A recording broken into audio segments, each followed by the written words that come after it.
Thank you, PJ. It is time for another edition of the Pair and a Spare podcast. I'm Justin Gaard from KFAN. We've got Chip Scoggins from Football Across Minnesota and the Minnesota Star Tribune, and Ryan Burns from GopherIllustrated.com. We are presented, as always, by our great partners at Jax Cafe. If you're on the YouTube channel right now, you can see the website on the scroll, jaxcafe.com. Make your reservations at jaxcafe.com. We have no time for BS today, boys. No time. So we can't bring up here, baby. Yeah, we can't bring up Chip's new computer and the challenges that have come with that. We can't bring up how Burnsy was fat shamed, apparently right after seeing me on Oak Street Thursday night before the game, which I heard on Gopher Gridiron. We don't have any time for that right now. Let's get right into the football because that's what people want. And the beautiful part about it is we have a lot to talk about. And by the way, I love the Thursday night game because this Labor Day weekend with all the games, that will probably be the most football I watch for the entire season in one weekend. I feel like I could answer almost any question about any team that played this weekend because from Friday to Saturday to Sunday to even last night, Monday, TCU in North Carolina, I feel like I watch more football than I will the rest of the season because of our my Gopher duties and traveling and everything like that. But impressions from the weekend, Burnsy, before we just dive right into the Gophers. I guess I hadn't thought about that. That's going to be incredibly true. Even with 2 Friday night games. Yep. Then we start to get into you're trying to get brownie point season. You've got children. I've got a wife too, where it's like we're trying to go to apple orchards and go sit on hay bales to try and make sure that our wives still know that we love them. But we tried to tell people last week, week ones are weird. What you think and what you know are completely different a lot of the time. And the question is going to be now into week 2, and I think you're going to hear us say it a lot on this podcast, is what is a trend? What is not a trend? What is real? What is not real? But I also would say what people thought they were getting at quarterback and what the initial impressions were, I think, markedly different, Chipper. Why would you say that about Arch Manning? Why would you rip Arch Manning like that right out of the gate? Yeah, we didn't even bring up Texas and Ohio State in the pre-production meeting, but we got to talk about that for sure. Go ahead, Chip. Yeah, what was it you said last week? You cautioned fans not to overreact. Do you think they're overreacting in Tuscaloosa this week? Oh, boy. You think the temperature is cranked up to what, 100 degrees, 110 degrees down there? Yeah, this is where, Arch, I saw the Heisman things going into season. Arch Manning, it's like, can we let him play a game?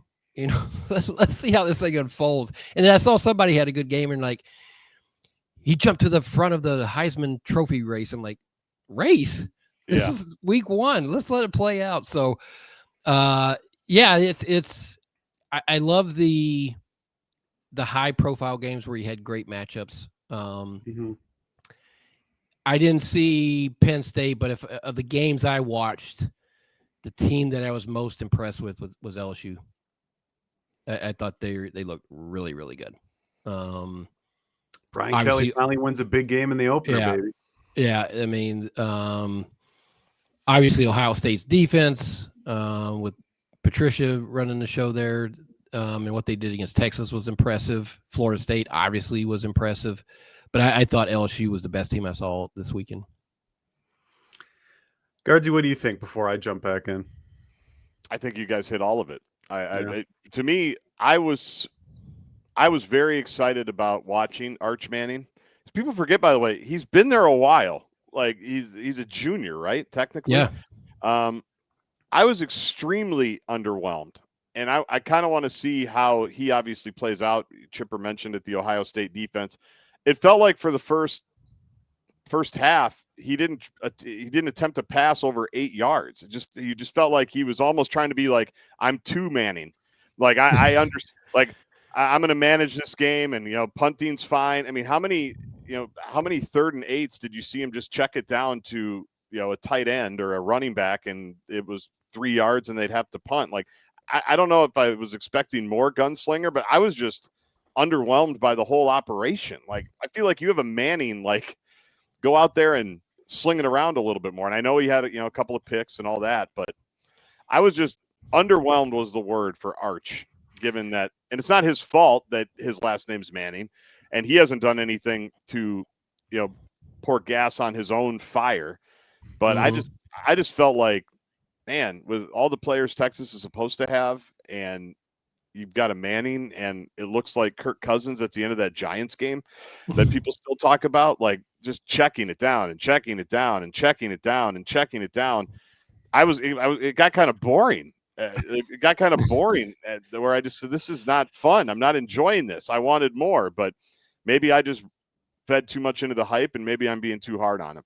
I mean, a start in the horseshoe against Matt Patricia's defense with the athletes that Ohio State always has is going to be but tough he's not for a anyone. true freshman. I mean, Yeah. he's Well, these are supposed to be the dudes that can handle that, right? That just go right in there and do it. So I don't know.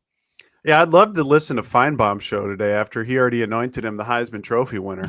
Yeah. But I think my favorite tweet from that game was, I've seen more Arch Manning commercials than first down throws. Correct. So, yeah, with so much of this, again, that's a difficult environment for anybody to go into. And I'm not trying to take Arch off the hook. He's got to play better. But it's also like, when's the next time he's going to play a defense? I don't pretend to know the idiosyncrasies of Texas's schedule, considering they're not a Big Ten team. But it's got to get easier for him to try and build some confidence back, because he just looked like he wasn't seeing it. Yeah. Like, we've seen Gopher quarterbacks look out there in the secondary for years, and it's like they're not processing what's happening. And Matt Patricia's an accomplished NFL coordinator, but yeah, Arch, not great, Chipper. Yeah, and I was flipping back and forth in a stunning upset. I was watching Tennessee mostly. During the same Did window, you have but on the Peyton Manning jersey? I did wear it. Yeah, I had on my Peyton Manning jersey. Did And you and the missus sway to Rocky Top after the game with the masses? there was her and my wife were gone, but there was a bit of I don't know what the word for the emotion was, because we changed quarterbacks. Our quarterback left us and went to UCLA, so we took their quarterback, and I think we landed in a pretty good spot. I'm happy with I love the way our quarterback played, and Nico had a rough outing for UCLA's opener. But go back to Arch. Every time I turned over, it was like he was throwing a sidearm pass behind a guy. Like it looked like his mechanics got out of whack too. I don't pretend to know if he throws that many sidearm passes, but he clearly, whatever Patricia did, I don't know if it's the speed of the game, blitzes, whatever, but he just did not look comfortable. Every time I turned over, it looked like he was he was overwhelmed by the moment almost. Now, he did throw a couple nice balls to get him. The one touchdown was a nice throw to make the game interesting there. But underwhelming is probably the right word, and partly because there's just so much buildup and hype and talk and all this. This is going to be the next Tom Brady coming here, and it's just unfair to him probably. But when you have that kind of buildup for one player, and then to have that performance, and I'm guessing the Ohio State coaches did a pretty good job of letting their defensive guys know about all the hype that was coming in about Arch Manning too. For sure. Also, don't worry, Texas is still number one in ESPN's FPI, because hypothetically, if those two teams were to play Ohio State and Texas is going to win those games hypothetically, according to the FPI. Remember that. Okay. I'm sensing sarcasm from you. Yeah. Oh, just a bit. Now, again, I'm not telling you Texas should drop out of the top 10, because I still think they played particularly well. I think especially defensively, but I think we might have to adjust the computer formulas, boys. If hypothetically Ohio State and Texas play and Ohio State wins, and then you remain them at number one in the computer polls there, I'm just saying. All right. Well, you're the computer guy. We know Chip isn't, so you're the computer guy. That ain't me. That's not me, baby. All that being said, when they got the ball back with 144, I was totally bought in. I was like, "This is where he's going to do it." I'm like, and then he had a really nice throw. I can't remember if he had a nice throw that was like a drop or broken up, or he actually had one of his best throws of the day, I think. We're going back 3 or 4 days. I can barely remember that I just dropped my kids off from school. But I was like, and I think Joe Klatt even said it. He's like, wow, well, this is really setting up for something potentially mythic. And then they turned the ball over on downs, and that was that. Ohio State throw across the middle, throws it behind him, and then the rest is history. All right, this is that concludes Arch Manning fan line. Let's get to the Gophers. They play all the way back on Thursday night. It feels like forever ago already, and now we are in the season. We're taping this on a Tuesday. We will always record unless Mr. Projects has some things that get him out of the state that we can't help with, or all over the state. But the Gophers, 23-10 victory over Buffalo. Let's start with the obvious. Our impressions of Drake Lindsay. Burnsy, we can start with you. His first start under the lights at Huntington Bank Stadium, the guy that they have given the keys to the program to. What did you think? I mean, it's tough for me to come away from watching that game live, rewatching it, and thinking other than that was pretty dang good for a guy in his first start. I mean, I thought he was poised. I thought he really didn't get sped up outside of a couple of plays before halftime, but that's what it had been looking like in practice for the last 8 months. And so that's where you remember the opener last year against North Carolina, where Brosmer didn't look like the guy that he was in October and November. Well, if Drake Lindsay can just have some guys catch some passes, we'd be talking about a quarterback who completed over 65% of his passes and threw for over 300 yards in the opener. Right. Now, he still threw for 290, I believe, but I thought Drake looked pretty good for a guy in his first start, Chip. Yeah, I wrote a column out there, and the thing that really jumped out to me is he didn't look like a guy making his first start. He didn't look like a freshman. He just looked like I'm just settled in and playing, and it was from the first throw to Coy. I mean, he put that right on the money. Yep. His accuracy showed up for the most part. Even the Jalen Smith catch where he was bobbling going out of bounds. I mean, he gets that right over that guy's arm. I mean, you can't place that in the perfect to near sideline in a perfect spot. Like, you can't throw that ball any better. The things I like, I mean, you saw his poise, you saw the arm strength, you saw the processing, decision making, except for at the end of the first half. We'll get to that. You saw the accuracy. He looked like a guy who's been doing this for a while, which is, I thought we would see. And we remember we had Max on this offseason. He talked about it took him a few games to kind of settle in because his excitement and just all that. I thought the receiver drops probably were a product of just game speed and guys getting used to that. Let's hope so, because they had a lot of them. They had, I think 4. I don't know how many officially they got credit for, but I mean, he would have thrown for 350 yards. And it stalled drives. I mean, they were third down drops, so it stalled drives. It left the empty points there. So, but I just thought, and I thought he showed, except for the sack there at the end of the first half, I thought he showed really good pocket awareness in terms of moving around, stepping up. The deep ball to Jalen Smith, he's on the run, throws it off one foot. But when the pressure came from the outside, he did a nice job of moving up in the pocket. So I mean, I was really impressed. I mean, Guard, you walked by when I was writing my column afterwards. I was like, man, this kid's really good. Yeah. He has a chance to be really good. I think we saw why they've been so excited about him, really. And honestly, I think one of his best throws was, it's 3rd and 17 in the first half, right? Yeah. And, we're still kind of detoxing from the last 50 years of Gopher football. Certainly going back to Mace, where we're just going to run the ball, and Jerry Kill wanted to run the ball, and we know PJ wanted to run the ball. It's 3rd and 17 in the first half. You've got a redshirt freshman quarterback.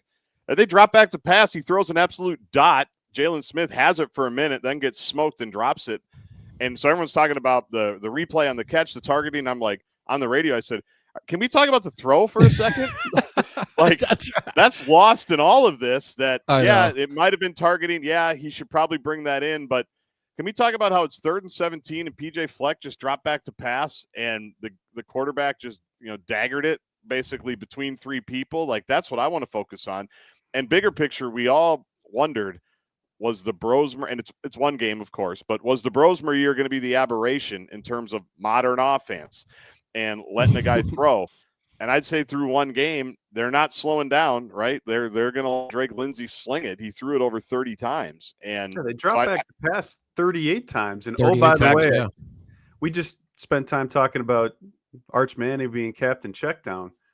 Drake Lindsay's ADOT, average depth of target, a.k.a. how far the ball traveled down the field from the line of scrimmage, on average, was over 11 yards. Yeah. That would have been second best of all Big Ten quarterbacks last year. So it's not like he was exclusively checking it down to Darius Taylor or whoever it may be.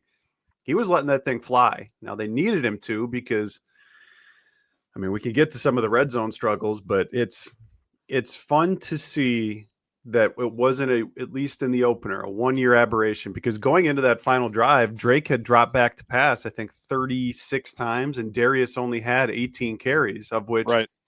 it's not like they were struggling to run the ball. No, they weren't running it incredibly explosive or efficiently, but they were doing much better than they had in the previous 2 openers. But and that's where Flex said it yesterday at his press conference. I asked him about the pass catchers and the passing game, and he goes, this is a chance to be a really special passing game, and we cannot take that for granted. So I could show you my notebook because I was watching on YouTube and I wrote that exact phrase down. We can't take that for granted. Which tells me, Chip, that you're going to continue to see Drake Lindsay. I think if you want to deduce from the head coach, again, there's not a ton that you always can do, but that quote to me specifically was like, oh, they're going to keep throwing this thing, man. Well, yeah, I mean, you drop back 38 times, and I mean, why wouldn't you? Have that guy. Right. I mean, they don't have to go back. I mean, there is a trust with this guy. I mean, they don't need to go back to where it's run. Okay, we'll occasionally sprinkle in a pass. I mean, you have a guy that clearly has a lot of talent and a lot of maturity and just the mental makeup to be able to handle all this. And you know what? I think it's good that he had that 2-play sequence at the end of the first half. Agreed. And he got he got chewed out a little bit by Flechter because the pass was just ill-advised. You can't do that. Throw it there. You got lucky it wasn't an interception, and obviously you can't take the sack, but you want him to make those mistakes against Buffalo. So if you get against Iowa and you're in a similar situation, he's gone through some of these things. So this is all what this, if you play it so safe in the non-conference, you don't learn these things. And that's the whole point of him developing, is put him in these situations where he may screw up, but it didn't cost you a game and he's going to learn from it. Yeah, they dropped back to pass 38 times, and that was before they handed it off like 16 straight times. 400, right? Yeah. So that tells you, I mean, with 9 minutes left in the fourth quarter in the game, that's how. So it was. Yeah, I loved it. I loved the approach. I know, Burnsy, there were some folks that didn't love the approach of that 9.5-minute drive. Take us into that criticism, and I assume you have some thoughts. I mean, I'm so tired of talking about it now. It's 96 hours later, just because I feel like it's one of those things in week 1 where, because it's a Thursday night game, people just have extra time to consternate about something. Consternate. I like it. It's a very Dan Barrero-esque word there. Yeah. Thank you for warming me up. Yeah. That's where I tend to, and I've given my thoughts on this, but I'll do it one last time. That was the longest drive, I think, both in time and total plays that they've had in a fourth quarter since Mo Ibrahim was here in 2022. Like, they have stunk at salting the game away. I think about that 2023 Northwestern game where they had a 21-point lead in the fourth quarter. They couldn't run the ball and they couldn't sustain drives to save their life. Like, the only iteration of that drive that we sort of saw was last year in Wisconsin, where I think it was still like a 10-play drive that they just ran the ball and then kicked a field goal. Yep. They hadn't been able to put games away, and that's why they were 3-4 in one-possession games last year. That's part of it. And so for them to go 16 plays, and the thing that I think everybody's all upset about is Darius Taylor getting 12 touches on that drive to put him at 30 carries for the game. That's the 13th straight game he's played in. He had 8 months off. Northwestern State is this weekend. He's not going to get a bunch of touches this weekend. And if he does, we can come back on this podcast a week from now and just absolutely light up the head coach. But I don't see that happening. By the way, the bye week's 2 weeks away. Like, he's practicing yesterday from what I'm told. Like, there isn't some, like, I feel like people forget that, yeah, running backs also just get injured because they're running backs, and he's not injured right now. They ran him into the ground in 2023. But last year, do you guys know how many games Darius Taylor had 20? I think it was 20 or more carries in. I don't, Ryan. I know he had 205. He averaged 17 yards or 17 carries a game last year. Yeah. So he had 4 games of 20 plus carries. He had 1 game of 30 or more carries. Now, if the argument is, why are you burning him for 30 carries against Buffalo? That's where I asked Fleck about it yesterday, of which he wasn't thrilled to talk about, but that's fine. They're trying to show the team that in a hypothetical world where against Rutgers or Michigan State or Cal or whenever it's going to be coming, that when you get the ball back up 4 and you need to put this thing away, that you can draw back on something and say, we did it here. And I think there's more value in that, especially if Darius stayed healthy. So again, do you guys care about the whole Darius Taylor getting and that AJ Turner and Cam Davis got carries on that drive, to be clear here too. But Fleck is the one who you can see it if you go back and watch. He wanted Darius to stay in there. So I was standing right next to it. We talked about it on the radio. He went out. He was gassed. The one thing I'll say is when he starts getting up real slow, that makes me nervous. Sure. Because you do have to. I get what you're saying, and I actually like the mentality part of it that we have to do. Like Chip was saying earlier, we have to do some things and establish some things now that will help us down the road. And when you get the ball back with 9.5 minutes left and you don't give it back, I mean, that reminded me of the Auburn, the Outback Bowl, right? Mm-hmm. They've done that a million times, earlier in Fleck's tenure. It did. I wasn't like angry about it, but I was thinking about it. Like, okay, you're up 13. There's 3 minutes left. You probably could give another guy another carry or two here, as opposed to like rushing him back out there. Because there was the one play. Fleck, you can see it. I did the rewatch too, Burnsy, because he was turned away from me at this time. He's basically like, get him some water. And and then he turns around after the first down play. He's like, you good? And Darius is like, yeah. He kind of gets out there, carries it again.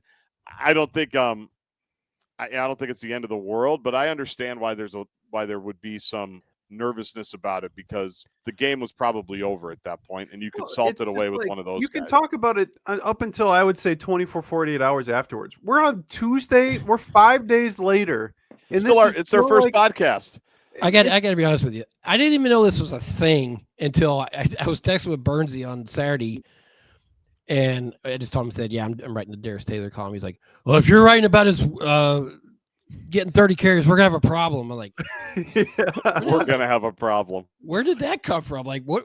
Huh? Like, I didn't even. I knew he had 30 carries, but it didn't. He's young. He's a running back. It's the first game. They're trying to establish a running game. They were not good last year in the running game. They were 109th last year in rushing. They need to establish something. I don't understand. What are we doing? Like, I didn't know this was a thing. As I thought about it, I was like, it must be a message board thing. He's got Burnsy going. Get off the message boards, even though you own one. Yeah, it's like the blessing and the curse of Gopher Illustrated is I didn't even. I got to be honest with you. It didn't even register with me. Now, part of it was I was on deadline cranking out a column, and I knew they had the game won at that point, so I wasn't counting every Darius Taylor. Exactly, they had the game won. Why is Darius out there, Chip? Because they're trying to establish that they can run the ball when they get against. And I'm playing devil's advocate. And guess what? He's not going to have a lot of carries this week, I don't think, right? They're going to spread the carry workload out against this opponent. But that feels like we're nitpicking. We're about that, And as you know, it's funny. I covered the links last night, and Cheryl Reeves like, should I rest him? Should I sit him? Should I play him? Rest all the. She's like, things can happen. You can try to rest people, and things can happen. Injuries happen. Yes, they're up big. They're going to win the game. Could you have sat Darius there and given AJ Turner or someone else carries? Yes, but I understood the mentality of, just as I talked about with Drake Lindsay, and they need to work on things in these non-conference and establish an identity and let them work through things. They need to show that they can run the ball more effectively than last year. And they need to show that when the game's online, that they can go milk it away and hold the. And that's just not just Darius, that's offensive line. I think that's what he was trying to do. He's trying to establish something. Well, that's where if this would have happened, I say against Purdue, which this is another plausible scenario because I think Purdue is going to be a bad team.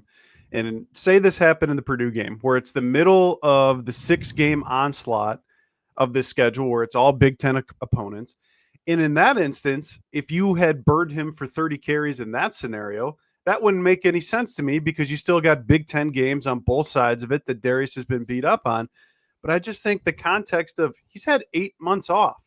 He gets Northwestern State, and then, you'll need him against Cal, but then he gets a bye week. Like, there's opportunities to rest him in the very short term here that I don't get as worked up about it as I guess. If a lot of fans, and I've even seen some media be upset about this. And I'm just like, we need to play another game. Like the Northwestern State game needs to come and go. But yeah, it's strange to say also that, again, they only put up 23 points, which they stunk in the red zone. You had the flukiest interception I can remember in 15 years of covering this team, where it ricochets off an ankle, of which Darius Taylor sprints 50 yards down the field to get.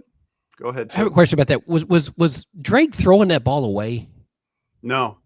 He was purposely throwing it low. Was he trying to throw it? I mean, he looked like he purposely threw it low. Well, I would tell you it wasn't a great throw, but he got through his progression down the field, and I'm assuming he had checked to see if Jamison was up a second ago, of which then when Jamison turned his head to the left, he got decleated by the linebacker, which is legal because it's within 5 yards of the line of scrimmage. And then it just happened to be, I think Drake was like, I'm going to let it go. And then when he saw Jamison was doing a tuck and rumble he held on to it more because it looked like I couldn't tell if it was a bad throw because it was going to, it was obviously low, or was he just kind of throw it in the ground because he knew he was on the ground there and it was going to be. I think he got caught in a little bit of a weird spot, but I also would say I've never seen it ricochet off an ankle perfectly to a linebacker like that. Crazy. It was crazy. Good on Darius, by the way. Yeah. First play that should be shown across any team meeting, and it was the flag. But you put up the same amount of total yards against Buffalo. I think it was 433. That you also did against Maryland last year, where you scored 48 points. Yep. It's like, it's tough for me because I know some people are, well, the offense wasn't much good. I'm like, ooh, no. They just, no. What? Like, they were good. They were good. Yeah. They were good. The thing is, like, again, they had drops on third down. Like that cost them points there. The first drive, they probably get points there if they don't, if Jalen hangs onto that ball. Jamison had the third down drop over the middle. Was it the second possession? I mean, well, he bobbles the third down one where if he catches it clean, he gets the first down. Instead, they do the tush push, which push. Yeah, both I think Fleck and Harbaugh would tell you. I think they thought it was 4th and inches. It was like 4th and a yard and a half after the spot. Yeah, and they weren't clear about that. Fleck was he goes, I'm not one to talk about things in hindsight, but he goes, that was a terrible call by me. So you screwed up that. Jalen Smith can't get a foot down on another one. You get into the red zone on the 9.5 time of possession drive, but then you end the game. Like, they're just weird things that happen. They were better than average in red zone touchdown percentage last year. I'm not incredibly worried about it. It's just. And I thought Buffalo's defense was better than their offense. I wasn't impressed with Buffalo's offense at all. I mean, I'll give credit to Gophers defense, but I'm just not, I know the quarterback's 7th year, but I don't think they're that good. Their defense, I thought they had some players, the linebackers. Yeah, Red Murdoch was incredible. Yeah. Outside of the outstanding Key and Peele sketch football name, he played like a man with his hair on fire. Mm-hmm. I mean, he could start, I think, at about any Big Ten school at linebacker. That number 2 was flying around. But yeah, Danny Collins' defense, again, that's for MAC offenses. They had 2 all-conference returning skill position players. Plus, I would imagine that was going to be one of the better MAC offensive lines, considering they returned multiple guys that were all conference a year ago. And from the opening drive, Devin Eastern and Anthony Smith and Jalen Logan Redding said, welcome to the Big Ten. I mean, that was one of my favorite Anthony Smith moments in terms of pressing a 310-pound man against his will into the lap of the quarterback for the first sack of the season. Yeah, that looks like Anthony Smith is ready to go in year 4 here, Chip. Yeah, I mean, they're the Gophers defense line just absolutely dominated that first half. Anthony Smith shoving the left tackle all the way back into the quarterback on the first play kind of set the tone. And I thought Devin Eastern really collapsed the pocket from inside. I mean, he was, they had a tough time with him. Their corners, Nestor, the pass breakup where he stretches out, that's a nice play. I think was it Brian had one pass breakup too. That was a nice play. So, it was a good effort. They had one bust. That was like rough. Harry Brown. That was a I don't know if he bit on a double move or something. Yeah, he did. A double move. Yeah. That was one where I can see those coming a lot of times because of where I stand. I'm just like, uh-oh. Like you could tell they were taking it, and he got cooked. I mean, he was very greedy. He was Tyler Nubin-esque in trying to. Well, I'm going to go get this, and he got completely cooked. It was tough, but yeah, and he's a good player. So I mean, it's. Oh yeah, He had other good plays too in terms of tackling too. I think the secondary played pretty well. That was a big question mark, especially Burnsy, because there were a couple of injuries along that side, right? I mean, they had and when the availability report, your favorite part, availability report came out 2 hours before, there was quite a few secondary members that were on there. So what do we know about potentially getting some of those guys back for maybe not this weekend, but certainly Cal? Yeah, I mean, Andy Greeter of the Pioneer Press asked Fleck about it yesterday, and as we get told every single week, but if we don't ask, people get mad, is Fleck tells you, we'll find out 2 hours ahead of time. So that'll be our one injury question for the entire year because we know what we're going to get. But they were without a couple of nickel guys, Jonathan McMillan, Darius Green, which is why you saw a lot more Kerry Brown or even Coy Parrots in the slot at times because they were a little shorthanded there. I think you're going to get Mike Gerald back, who is a redshirt freshman corner who was competing with John Nestor on the outside here pretty soon, of which I'll be curious to see how they rotate him in. But the other thing with the defense is we talked about a lot in the opener last year. I think Corey Heatherman told us they had 22 missed tackles against North Carolina. Now that helps to have Omarion Hampton, who is a first-round tailback for them. Now I think he's on is it the Los Angeles Chargers or is it San Diego Chargers? One of the LA. two. Yeah, LA. Yeah. Pro Football Focus had him at 0 missed tackles. So Fleck loves to talk about his 78%, which is explosive plays, turnovers, and missed tackles. Minnesota had 0 missed tackles, and it felt like it, which is how you go 1 of 11 on third down if you're Buffalo. But I think the linebackers, I think Maverick Baranowski and Devin Williams played some of their better games in a Gopher uniform where didn't look too fast, didn't look like 2022 when those guys had to be essentially thrown out there to the Wolves. It looked like guys who have developed, and I think kudos to Mariano Sori-Marin in his first game as the linebacker coach because tough to argue with the results there. Yeah, I mean, all three levels I thought they were good, but to me, it starts up front with those guys. I mean, those guys set the absolute tone, and if they can, and you throw Jackson Howard in there, I mean, if they can get pressure with 4 guys and have that kind of impact, and it's going to be tougher, obviously, when you start facing Big Ten offensive lines, but everything about what Danny can do starts with those guys up front. If they can stay healthy, because I don't know about the depth, but their frontline guys are really good. I mean, Anthony Smith looks like an NFL player out there. Yeah. You know? Well, and he acts like one. He acts like he knows he's an NFL player, right? Which I think is a level too. Like when you get to that, when you know you're just a dude and you play like that from the beginning, like you say, that makes a difference. Jackson Howard, first possession had a great little, edge set there on the run play. And that's what I know Danny Collins has talked about that we needed him to get to that spot in the run game so he can go out there and help us. So that's a good sign that first possession, he's just out there doing exactly what he's supposed to do, right? Because people forget he was the number 1 ranked player in the class that year, right, Burnsy? According to 247 Sports. So dude's got some talent, has been waiting for his opportunity, and so I'd love to see that. Anything on special teams you want to get to, Burnsy? Go ahead. Can I ask one thing? We talked about that line. Burnsy, can we flip over to the offensive line? Having gone back and watched it, like just first impression, naked eye, I thought they got better as the game went on. I thought the start wasn't great. I know it would have been the second quarter. I think they gave up a sack or a hit on a stunt where they looked like there was some confusion there. But I felt like they settled in and got better as the game went on. Is that what your tape showed you?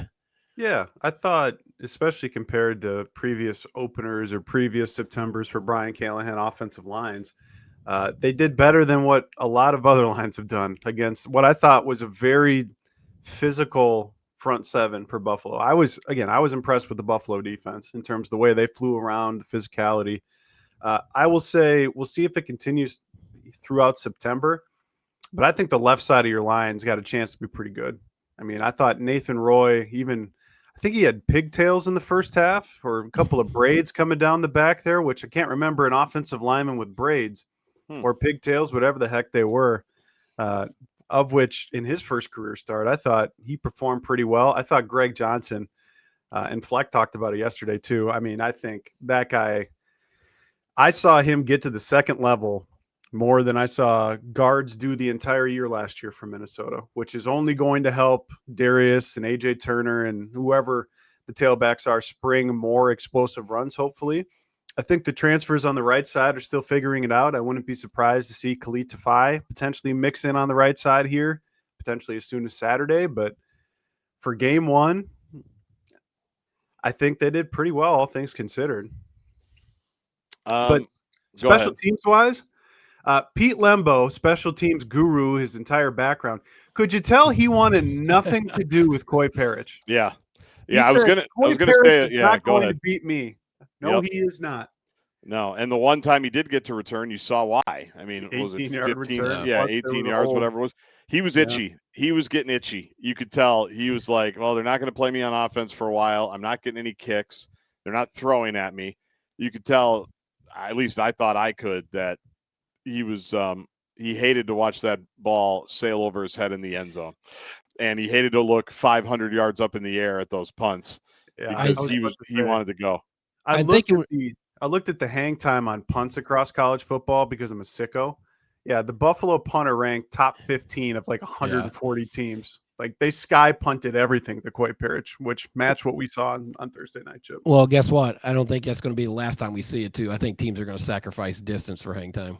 I mean, I just think they're going to try to eliminate his explosiveness as much as they can. I looked at. I don't know if you charted Coy's snaps on offense. I unofficially had him at 6. I thought most of them were in the first half. I don't know what the final Most total. of them were like on that first drive, to be honest. Yeah, I think I had him at 6. I did like there was one extra one. There was one extra one.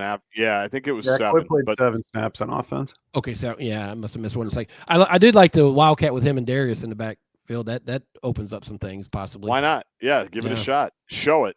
Make people think about it. Well, that's the funny part is like Kirk Shiraka showed nothing, and then his protege Greg Harbaugh on the first 2 drives is showing Wildcat to like all these different types. Like he threw the kitchen sink and said to Cal, "Here, you got all these things to prepare for in 2 weeks. Enjoy Texas Southern and preparing for all these random assortment of things." 2 very different approaches, which fine with me.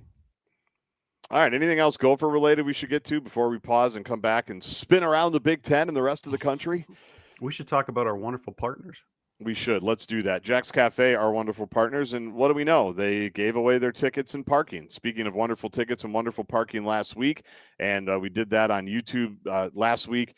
Somebody was taking their kid to their first Gopher game, which we absolutely love. So appreciate everybody participating and playing. And I imagine it won't be the last time that we get the Jax Cafe tickets to give away. We might even get some later this week for Northwestern State. So be ready for that. But it is that time of year where you're thinking about brunch. You're thinking about a 3/4 zip, sitting out on a patio, looking at the babbling brook and grabbing some fish.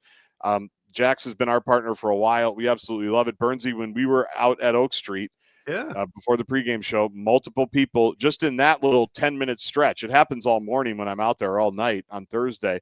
People come up and they yell about the podcast, and then they go, "We love Jax." Somebody mentioned they went to one of their kids got married at the courthouse, and then all the in-laws and everybody just went to Jax. It was just, we're going to go get married, and then we're going to go to Jax. I thought that was cool as hell, right? Because it's a special occasion place. It's a great happy hour place. It's a date night place. Really, whatever mood you're in, Jax has something for you. Yeah, and that's one of my favorite parts about coming out to Oak Street with you is being able to talk with everybody. Everybody says nice things for the most part. And I remember now, it was 3 different people came up and said that they had gone to Jax in the last week. And so we appreciate people who support us, who support our sponsors, and to be able to go experience Jax, of which I cannot stress to you how excited I am for highs of 61 degrees and every window in my house will be open. My wife already knows she's going to have to wear a sweatshirt to bed when it dips into the 40s. You know what that screams to me? It's time to go get on that patio. It's time to go make sure that we're taking care of business at Jax Cafe, Chip. Yeah, I gave you my recommended food last. The 100% menu. I gave you one. So my buddy Kyle was there Saturday night. I get a text from him. He's like, "Hey, I'm at Jax," and he had the drink menu and he had it circled. He was getting the Jax Manhattan. Oh yeah. I pulled it up. Is it Luxardo? Is that how you pronounce it? Infused Maker's Mark Private Selection, Jack's 90th anniversary barrel. How good does that sound? So, God, shout out to my friend Kyle for visiting Jack's and just looking at their drink menu. Man, there's some nice looking drinks on there. So I'm normally a wine and beer guy, but you look at that, it's like I'll try one of those. That sounds great. So appreciate. I told him, hey, go see Bill. Tell him we're friends. Everybody do that. If Bill is there, say hi. Say you're a listener of the pod, and because Bill's one of one. Support those that support us, like Burnsy said. Jax Cafe, JAXCafe.com. You can make your reservations, check out the menu, do a little game planning for what you want to eat when you go to Jax Cafe. Learn more, JAXCafe.com. All right, let's talk. Hold on. What do you got? We have to talk about, I just remembered, we talk about Chip starting the day at 100%. We don't even know if that's true. I heard about this. Yeah, I heard about this. We have to talk about do you even remember this? So Chip and I sit in the same row in the press box. He's a few down from me. I'm walking out to go see Guardsy on Oak Street. And I jokingly say, Chip, are you at 100%? He kind of taps his phone. Chip, you don't even have the phone battery percentage on. So you don't even know if you're at 100%. I can scroll at it and look at it. How do you not have it readily available at all times, though, Chipper, for a man such as yourself who is so concerned about phone battery percentage? It is at 100% right now. Golly, Chipper. And I was at 97. I was at 97 that day. I looked. I'm dying. Can you put that on your phone? Exact moment in time, he knew what phone battery percentage. Well, yeah, I mean, usually it's just on the main home screen. It's just on mine's upper right all times. I am not at 100% right now. But like, Chip doesn't have it right next to it. He has to scroll to see it, which I think is fascinating, Chip. And it wastes battery. That one extra move. Think about how it's that could be. Not that there's suspense about it, but it's just like that 3 seconds of, hey, what's it going to be at? Like that anxiety. It builds for you, it's hey, I'm at 97. So I got to plug her in. It's at 97 but I was plugged in when he walked by. I'm at 100% now. What are you talking about? I like how that's the suspense that Chip wants in his day is to say, I wonder if I'm at 94 and 96% right now. Because it's not going to be below 90. It's the simple things in life that you look for, guys. Simple things in life. Yeah. No, Burnsy was apoplectic is probably too strong a word. You could tell it was bugging him the entire ride down the elevator and the entire Is there a way walk. You can do that on your phone to show you? What kind of phone do you have? An iPhone, don't you? That was a dumb question. Yeah. You have an iPhone? Well, yeah, it should just be right on the upper right. I don't know why it's not. I didn't even know there was another option. Mrs. Scoggins help you out with that one, or one of your lovely children can run. If you got to set it up, I don't want to do it. Like, I can. All you got to do is like scroll over, look at it. It's 100% right here. I could show you if you. The drama, the suspense on what's it going to be. Remember, Chip didn't even know there were 3 different colors in the battery. That some people get to yellow and red. Chip just always assumed it was green. Yeah, he didn't even know that there were different colors to let you know that you're getting a little bit low and you might need to charge it. All right, sorry for that sidetrack, but no, I'm glad you got it off your chest because I could tell it was bothering you. It was bothering you big time. Yeah. For the pregame show. It's another thing I didn't pay attention to. Sorry, I just. Yeah.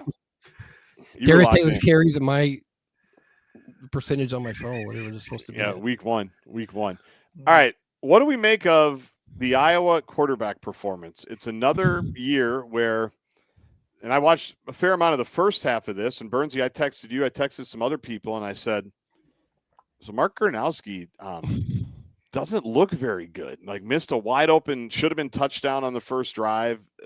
Iowa had in their first 2 drives, I think, they went backwards one of them. Like it didn't appear very clean. Again, first game.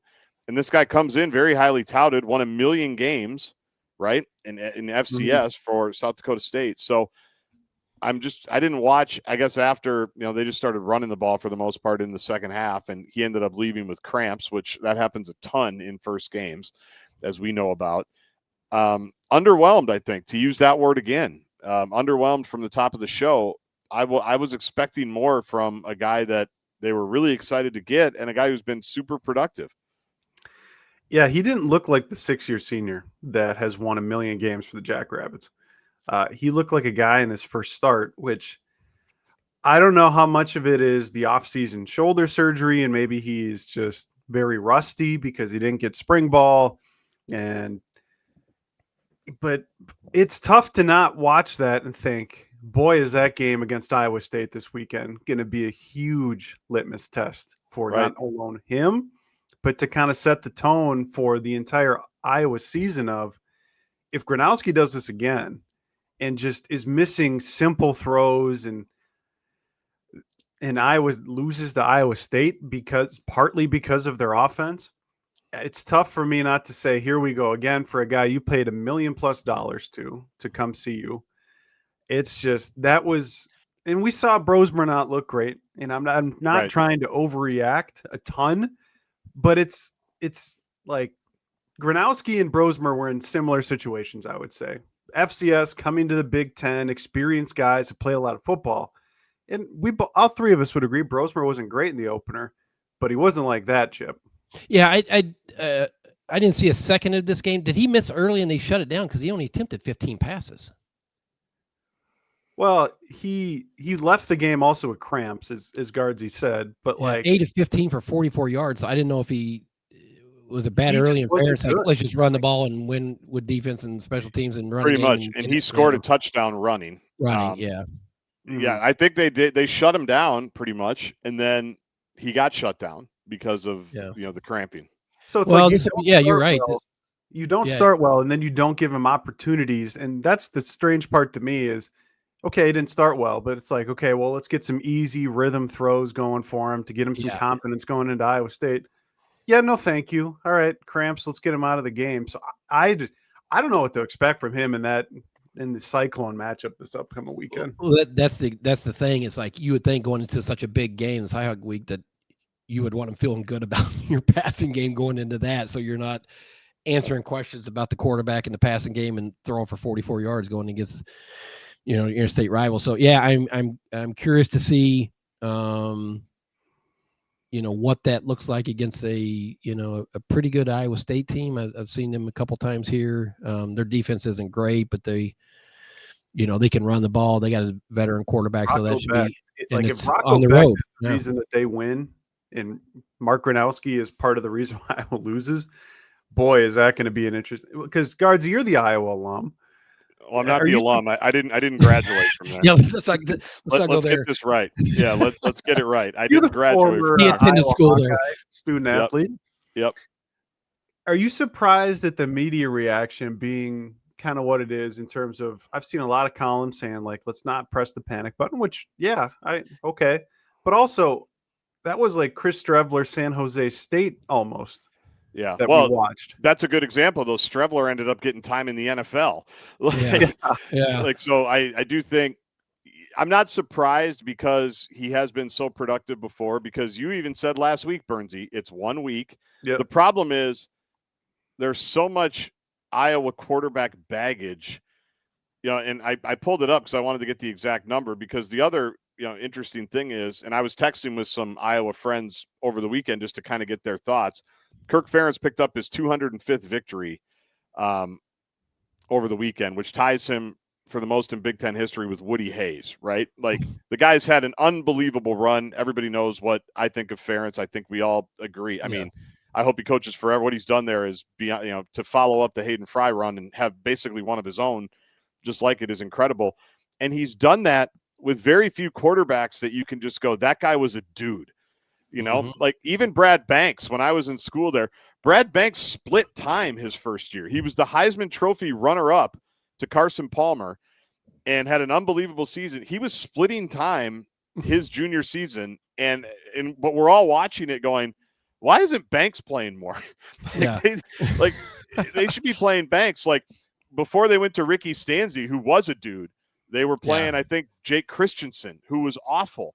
Like, they've just I was texting with one of my good buddies who listens to the pod. I won't out him in case he doesn't want to be outed, but he just said, yeah, I mean, you go through all these random quarterbacks that they've had that haven't been very good. Drew Tate was obviously very good. Drew Tate, yeah. They had Nate Stanley, but then it's just like they haven't really ever gotten it right consistently. And at the end of the day, you look up and he goes, well, he's won 205 games. And I said, that just shows you how good a coach the guy is. Yeah. Like that he's won 205 games with not greatness all the time. And I know it's hard. I've always said the NFL can't find 32 quarterbacks. So what chance does the Big Ten West have to find a guy? And I think that's fair.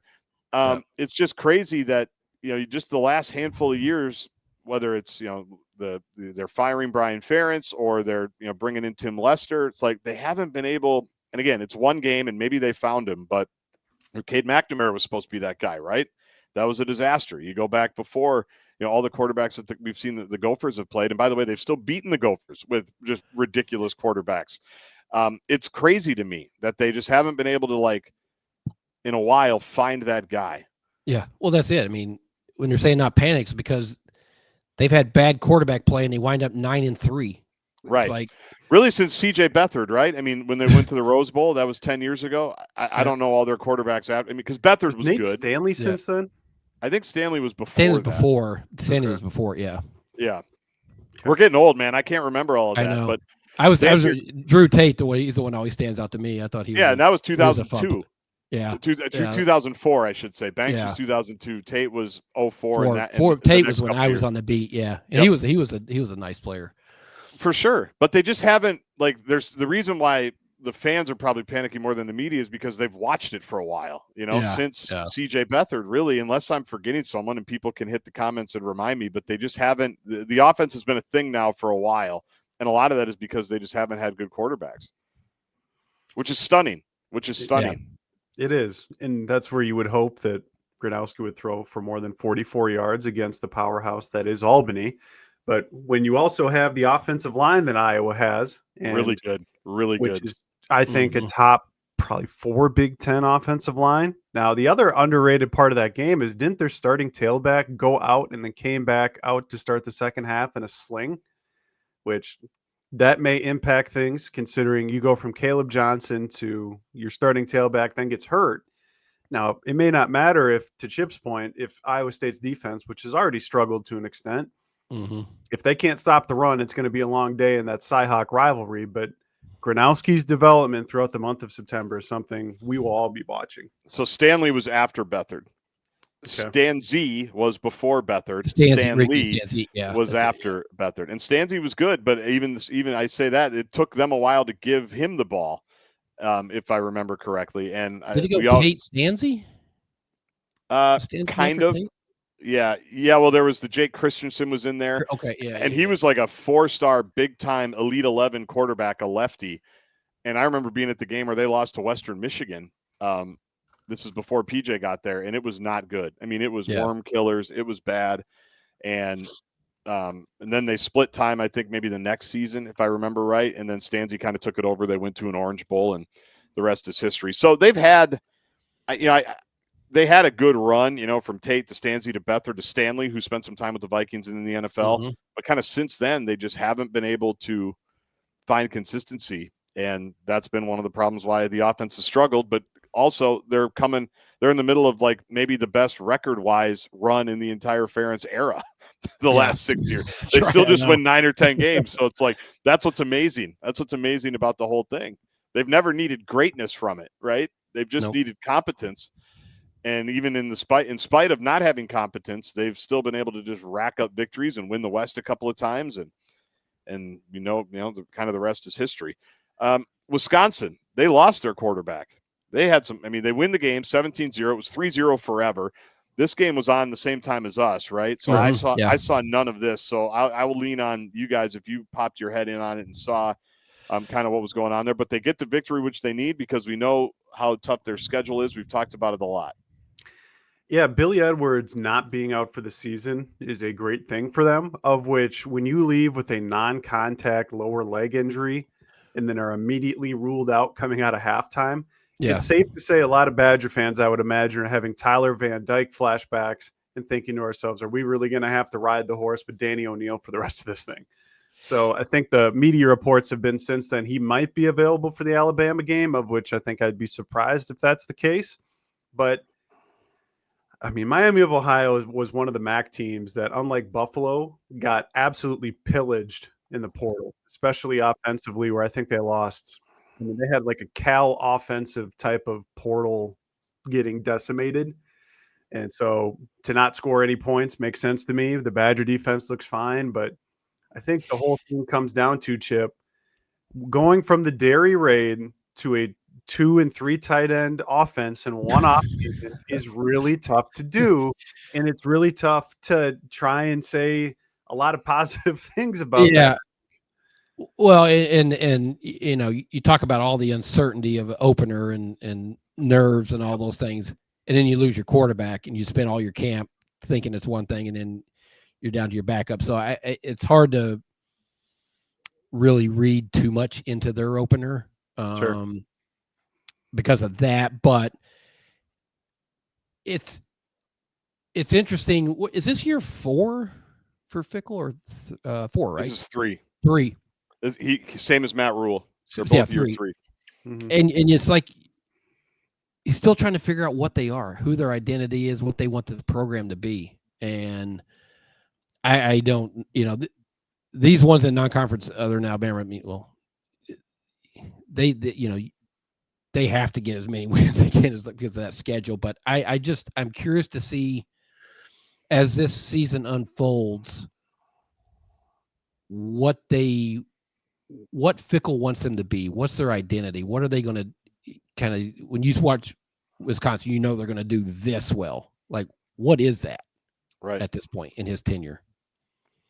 They still don't know, and that's what they don't know. That's it, yeah. And so maybe they can do it against Middle Tennessee State this weekend at Camp Randall. Maybe the we'll Raiders. Learn more about. Yep, the Blue Raiders are coming to Madison. All right, what did I want to get to next? Burnsy, it sounds like you got something. Well, I just wanted to say we spent a lot of time talking about quarterbacks, and I don't know that we mentioned that with Max Brosmer making the 53, I think who was it? Kane Robb. I think he was the one who found the stat. Do you know when the last time was a Gopher quarterback made an active 53-man roster, and who was it? I saw this. I don't remember what it was. So tell us who it was. Corey Sauter? It was Corey Sauter in 2002 because Adam Weber, Tanner Morgan, and Mitch Leidner were all practice squad. Practice squad, yeah. And then Marquise Gray made an NFL roster, but as a tight end. Yeah. So for the first time in 23 years, a Gopher quarterback was on a 53. Also, shout out to Nick Callerup making the 53-man roster, the former Wyzetta walk-on tight end who earns a scholarship, becomes a starter for the Gophers. Now Minnesota has 3 NFL tight ends on 53-man rosters, plus Chip's favorite defensive player from last season, Danny Strigow, is also on the 53-man for the Jacksonville Jaguars. So that would be 6 players from last year's class that are all on 53s. So it's a heck of a class. Again, I'll say it. I think that team last year underachieved because it's not every year you get to see 6 Gophers from one draft class make a 53. Yeah, I mean it's impressive when you saw the list of guys that made the 53 that particularly went undrafted. But we mentioned it a couple weeks ago. I think Fleck and his staff does a really good job of developing talent. I mean, how many of those guys, Danny Strigow, you know, Callerup, what did they come in as their stars? I mean, I don't know. Right. Callerup, I don't even think we had star ranking on. I think Strigow was close to a 4-star, but again, I was surprised. I think we all were that Brosmer wasn't drafted, considering what he did against Big Ten competition. And then Strigow was a multi-year starter, and so was Callerup. So again, 3 NFL tight ends for your Golden Gophers now, which is interesting. Yeah, that was a cool moment that when they ran through all the slides of all the players. God, there are a lot. And then you go all the way back. Eric Murray's still rolling around. Year 10 for Eric Murray. That's crazy. The guy you never think about, the guy, because he was just kind of this soft-spoken dude that just balled. Who was a good player, a really good player. And I still remember sitting in Jay Sawvell's office talking about him in 2012, basically, that we think this guy's going to be really good. And to see him, because you got all these guys that we all remember, and then Murray, it's like they don't even have like a good 4K photo of him because one doesn't exist. He's been gone so long. That was a great moment then when you knew Brosmer was going to be last, and he was, and then they go to the end zone with him and Cashman, and everybody does the skull. That was awesome. I mean, that was that's where it's cool. That's where it can really help, just Gophers locally, with the fans and the observers. I might be too optimistic about it, but to have people thinking about the Gophers because of what Brosmer has done and being a part of it, I think that was really cool. That was a really cool moment. Isn't it interesting? Brosmer's popularity. Yes. After 1 year. Yes. Well, everybody loves a backup quarterback. They're everybody's favorite player to be. I mean, yeah, but with Gopher fans, it's there's something I don't know how to explain, like organic or like cool about it. Like, yes, this guy came here 1 year, and it wasn't like they went to the Rose Bowl or did these things. I mean, they had an okay season. Yeah, but he has, and part of it's because he's made the Vikings 53 in the hometown, and that I know that's a big part of it. But the popularity that guy has with Gopher fans right now is pretty cool to see. Well, you know why? Because he made them fun to watch. Because the ball was flying all over the place, and he made big plays in a couple of those games, right? You beat USC when the pass to beat UCLA, like even the Michigan comeback, he was slinging it all over the place. I just think people enjoyed watching him, and then every time he says anything, he's very thoughtful. We had him on the podcast, right? We all interviewed him a million times. Like, I think that's why, Chip, because he made him fun, he produced, and he seems like a good dude, which are all easy things to get behind. Yeah. Or even like, what was the jersey he was wearing on Thursday night? Drake Lindsay. He's wearing a Drake Lindsay jersey saying, like, this is also the guy I mentored, and I'm here for him in his first career start to support him. And he's on the sidelines, and I'm sure they were talking. It's like, he's an easy guy to root for. And also, Chip, you haven't even brought up the biggest thing with Max Brosmer. What was your question as I was sitting right next to you after the Wisconsin game to PJ? Oh yeah, he changed PJ. He changed PJ. Him and Harbaugh, Max Brosmer and Greg Harbaugh got PJ Fleck to change, which is a very difficult thing for that man to do. And now you're seeing Drake Lindsay be able to reap the benefits of that, throwing 38 times in the opener. So it's tough not to be positive, I guess, around Max Brosmer. Mm-hmm. Max Brosmer walked so Drake Lindsay could run. Is that the next Fairness Fair t-shirt? It might have to be. Max Brosmer walked so Drake Lindsay could run. All right, we don't want to go too much further here. Let's do real quick Twitch, because we mentioned a little bit of Alabama and Florida State. We mentioned a little bit of LSU. I was hoping for more from the Bill Belichick era. I was hoping for more. Drive. Yeah, seriously. I mean, he obviously he figured out TCU for the first drive, and then I don't know how long Michael Jordan and Lawrence Taylor stayed with Mia Hamm and everybody else that was there. But ouch! It's so funny. I was I was covering the links last night. Got to watch none of it, but I saw Twitter after the first drive. Yeah, this is like a statement drive by Bill Belichick. This is North Carolina football. This is great. And then I was, concentrating on the game, wrote my column. And I get in the car to come home, and I have the game on the radio, and it's still going on, but it was in the studio, and they're like, people are going to have to call into question, well, this is a mistake. Are they going to it's like, what happened? They're talking about this is going to tarnish his legacy, and this thing's an outright disaster. So it's like, they'll always have the first drive, I guess.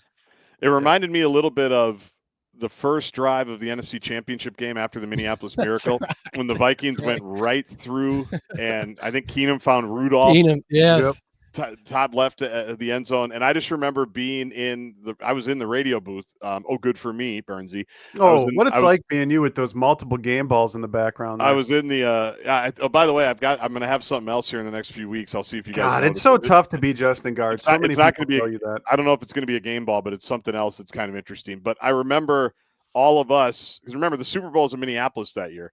I remember all of us in there, basically arms folded like this, and we're just like, nodding, like this is a wrap. Like, I can't believe it. The Super Bowl is coming to Minnesota, and the Vikings are going to be in it. First time that's ever happened, because it's the oldest cliche in the book, but it was hot knife butter.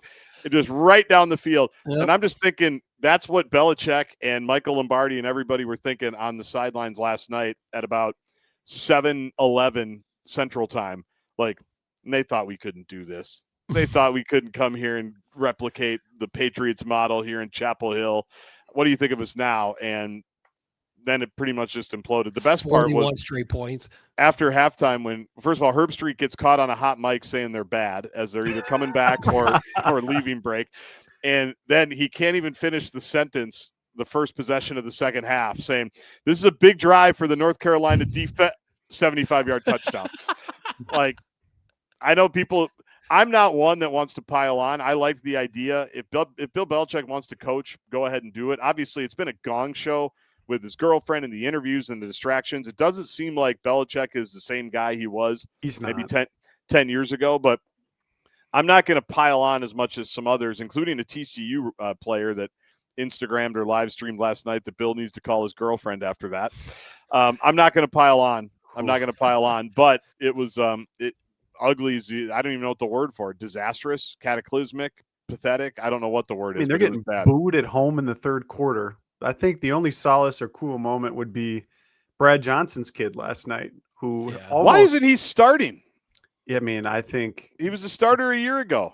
Well, I don't know about his mobility after the injury he had in Minneapolis, but him to be able to come back. And then I saw Brad in the crowd, of which, have you seen the photo of Brad Johnson? He's got like a headset on. Yes. Yeah. He's again, Quarterback Dads on Netflix. When that series comes out, my royalty check better be in the bleeping mail because they're all just so interesting. But he throws a touchdown to his brother, of which then I saw the joke, and it's the only one I'll make here on Twitter on behalf of Guardsy.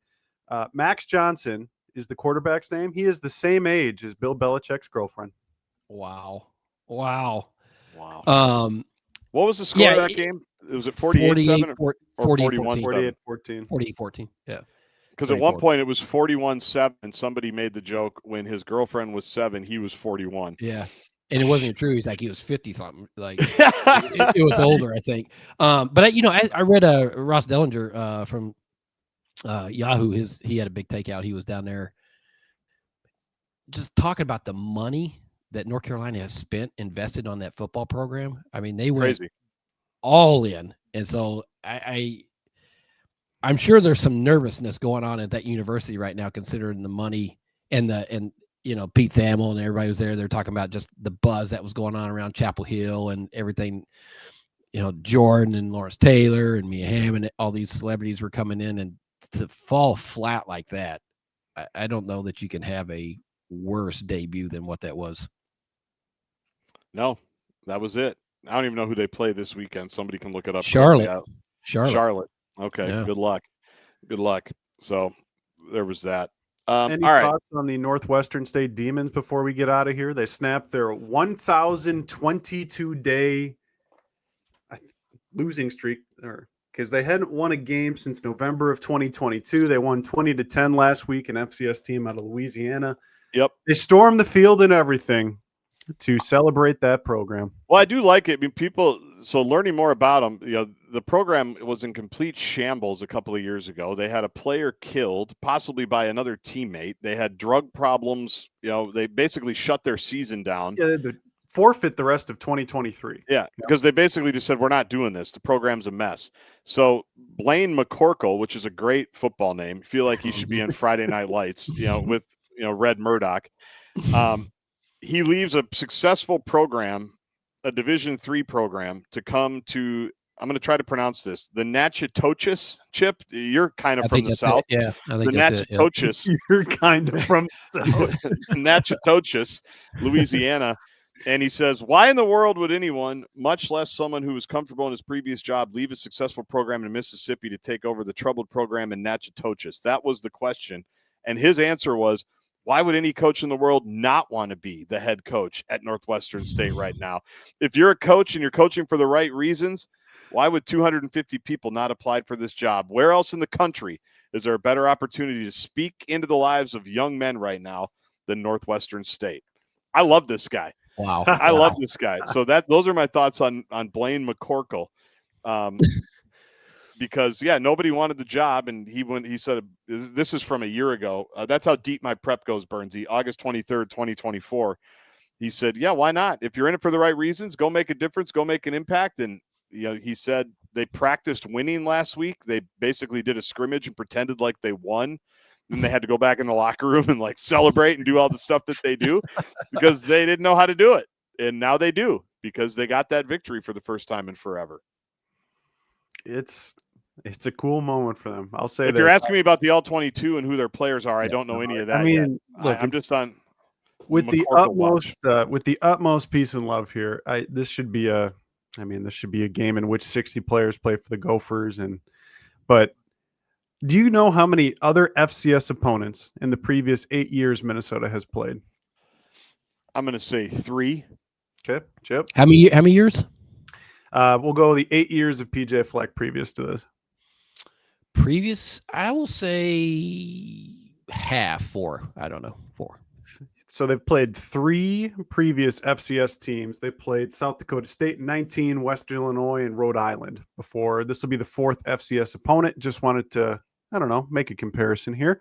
South Carolina has played an FCS school in every full season since 2013. So the Burnsy sarcasm is thick today. The rain in the Twin Cities is getting. I know. You shouldn't be this grumpy and crotchety. It's week 1, baby. We're ready to change our best. But again, it should be a beautiful day on Saturday. Like if folks with young kids are thinking to themselves, I want to catch a Gopher game this year, this is the one. Yeah, it's the perfect one. 11 a.m. kick. It's going to be 65 degrees, sunny. Like go buy a cheap ticket. Let them run around. Go watch the Gophers score 45 points. Like let them get indoctrinated into Gopher football in a game like this. Agree. If you're looking for a low stress, hopefully environment, it is games like this for sure. The second game the last few years, Saturday at 11 o'clock, it's almost a tradition now. Like the first game on Thursday. Week 2 across college football it's not very good this week. The Cyhawk game's good, and then Michigan's at Oklahoma, I think. But how dare you put any besmirch on Illinois having to travel to Duke to take on that team? I did see that. We might have to talk about that game next week because there's not a lot. There's not a lot on the Big Ten docket, as Chip mentioned. All right, real quick, final minutes. You just said the over/under, or you said the number. I think the number was about the same for FCS opponents that the Gophers have played, and how many times I was heave crying Saturday watching College Game Day, which we did get to watch the whole thing, obviously, because the Gophers didn't have a game. And I actually tweeted right after the open, I'm not emotionally prepared for the next 3 hours. And I wasn't. And even a couple of nights before, I'd watched the documentary, or I guess the tribute show that ESPN did for Lee Corso after a million years on College Game Day. I thought the whole thing was great. I thought the whole day was great. I thought the features were great. I love that Fox also carried it on Big Noon Kickoff. Absolutely. First class. By everybody. Like, that's just such a good idea. It's just such a good idea.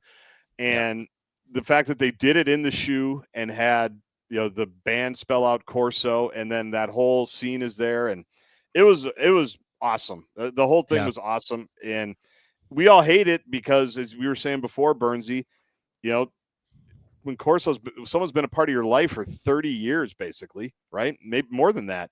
It's a reminder that time stops for no one, and we all get old, and our time on this earth is infinitesimal.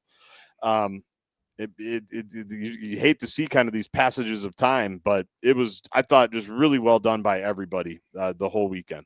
Yeah, I think for especially a younger guy like me, 33 years old, I think the best thing I saw on social media about it was 2 pictures. It was one of a young Homer Simpson, and then it's like of the adult Homer Simpson, and they're watching the same man. Like, you grew up watching Lee Corso, and to see him go out like that, in which all the eyes were on him, and I think the numbers came out with that was among the most watched, at least final hours of College Game Day they've ever had. It was the most watched. The most, over 5 million. 5 million. And for him to nail every single pick, hilarious. Just, I mean, that's the way it should go. It's the stuff that Chip writes columns about, Yeah, it was interesting. I didn't get to see all Game Day because I was writing that Darius Taylor column, but I'd set my alarm to make sure I got the last 15 minutes of it. But it was interesting